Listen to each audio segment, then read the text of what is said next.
আসসালামু আলাইকুম বন্ধুরা, কেমন আছেন সবাই? প্রতিদিনের মতো আমি আপনাদের সাথে আছি মোহাম্মদ হুমায়ুন কবির। আজকের ভিডিওতে আমরা শিখব এক ক্লিকে সাবটোটাল কিভাবে করে নিতে পারি। আপনারা ম্যানুয়ালি পুরো টেবিলটিকে যেভাবে গ্রুপিং করে নেন, সেখানে অনেক সময়ের দরকার পড়ে। দেখা যায় ঘন্টার পর ঘন্টা সময় কাজে লাগিয়ে আপনারা এই ম্যানুয়াল রিপোর্টটি করে থাকেন। তো এখানে আমি দেখাবো সেই ম্যানুয়াল রিপোর্টটি আপনারা কিভাবে গ্রুপিং এবং সাবটোটাল একসাথে করে নিতে পারেন কয়েক সেকেন্ডের মধ্যে। তো চলুন, এখানে আমরা এই গ্রুপিং বা সাবটোটাল করতে মনে রাখতে হবে যে দুইটি জিনিস আমাদের অবশ্যই থাকতে হবে। সেটি হলো আমাদের এই উপরের হেডার, যেটি হলো কলাম নেম, আর আরেকটি হলো যে আমরা যেই জিনিসগুলোর আমরা সাবটোটাল তৈরি করব সেই জিনিসগুলোর একটি শর্ট করে নিতে হবে, অর্থাৎ সাজানো গোছানো থাকতে হবে। এখানে আমরা দেখতে পাচ্ছি যে প্রোডাক্টের নামগুলো অগোছালো আছে। ল্যাপটপ, মাউস, কিবোর্ড, আবারও ল্যাপটপ, মাউস, মনিটর, কিবোর্ড, এগুলো আমরা কিভাবে শর্ট করে নিতে পারবো সেটি এখন করব। তারপরে আমরা শর্টের পরে দেখব যে কিভাবে সাবটোটালগুলো এবং গ্রুপ অটোমেটিকভাবে করে নিতে পারি। এখানে আমি হেডারটি সিলেক্ট করে নিলাম। সিলেক্ট করে নেওয়ার পরে এখানে এই ডাটা অপশন থেকে চলে গেলাম এই ফিল্টার অপশনে। ফিল্টার অপশনে যাওয়ার পরে এখানে দেখতে পাচ্ছি আমাদের এই হেডারগুলো প্রত্যেকটি কলামে ফিল্টার অপশনটি চলে এসেছে। তো এখানে এই প্রোডাক্টে আমরা সাবটোটাল করব, তাই এই প্রোডাক্টটিকে এখানে ক্লিক করব। ফিল্টারে ক্লিক করার পরে এখানে প্রথমেই দেখতে পাচ্ছি এ টু জেড শর্ট। এখানে দেখুন শর্ট এ টু জেড। এখানে ক্লিক করার পরে এখানে দেখুন যে সম্পূর্ণ আলাদা আলাদাভাবে সাজানো গোছানোভাবে চলে আসলো। এখানে কিবোর্ড, তারপরে ল্যাপটপ, তারপর মনিটর, তারপরে মাউস। তো এই সাজানো গোছানো অবস্থায় আমরা একেবারেই সাবটোটাল করে নিতে পারি এবং অটোমেটিকভাবে গ্রুপ তৈরি হয়ে যাবে।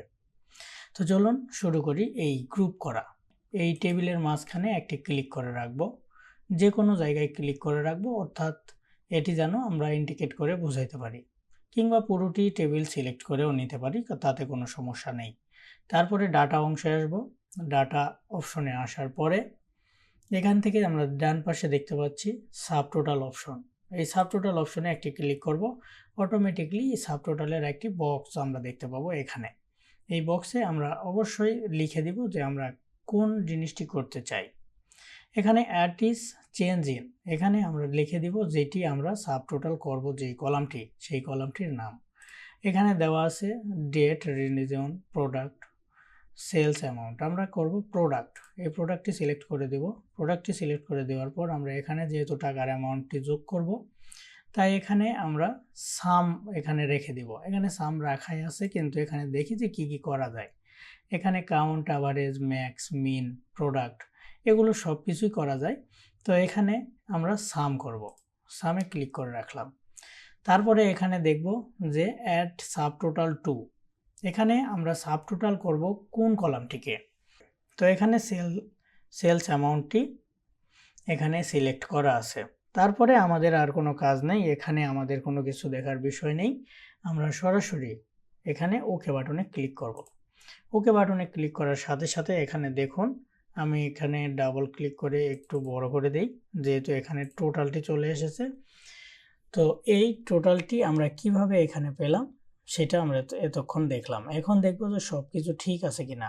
এখানে অটোমেটিকলি সাবটোটালের সূত্রটি চলে এসেছে।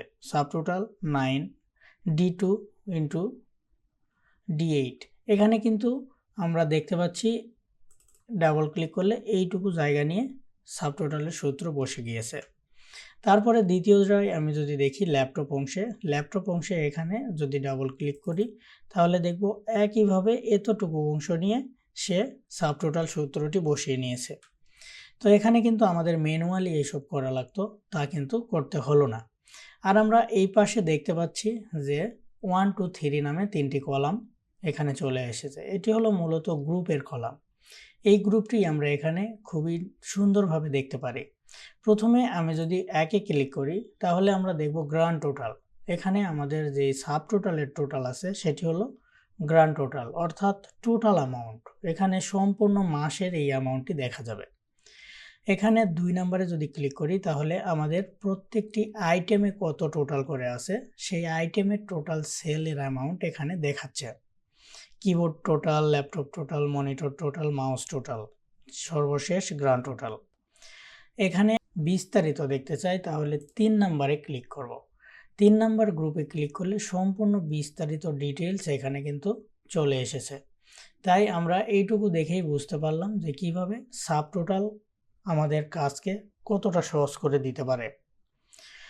তো ভিডিওটি ভালো লাগলে অবশ্যই লাইক করবেন এবং কোনো কিছু না বুঝতে পারলে কিংবা কোনো অসুবিধায় পড়লে অবশ্যই কমেন্টে জানাবেন। আর এরকম সুন্দর ভিডিও পেতে এই চ্যানেলটিকে অবশ্যই সাবস্ক্রাইব করে রাখবেন। ভিডিওটি আজকের মতো এখানেই শেষ করছি। আল্লাহ হাফেজ।